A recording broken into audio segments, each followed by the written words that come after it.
Ayan, to this video guys, ayan magluluto tayo ng ulam ng mga Ilocanong pobre gaya ko. So ang ulam na lulutuhin natin ngayon ay upo, tabungaw sa Ilocano. Sa inyo, nag-uulam ba kayo ng upo guys, tabungaw or basil gourd kung tawagin sa English. So ayan, lutuhin na natin with sardines. Entro, pasok!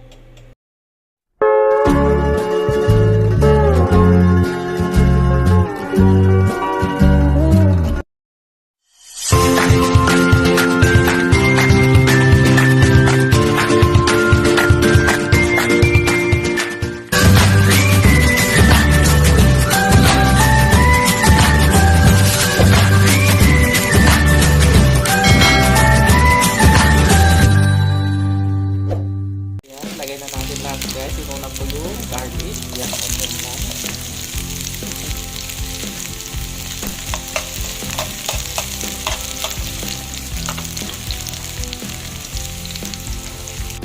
So yan, lagay na natin yung ating upo.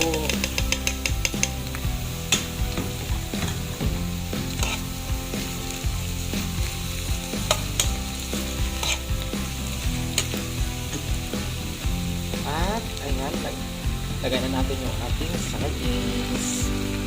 Ayan, yung sardines ko guys is from Thailand. Hindi ako nakakita yung from Philippines. Ayan.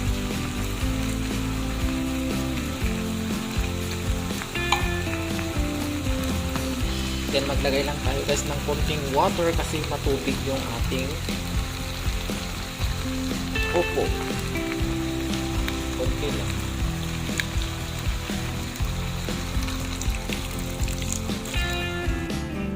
So yan guys, luto na ang ating battle gourd upo, tabungaw sa Ilocano. Ang sarap, pinisa ko lang siya guys sa sardines at sinagad ko ng maanghang na sili para masarap. Ayan, kain na ako guys, kain na tayo guys.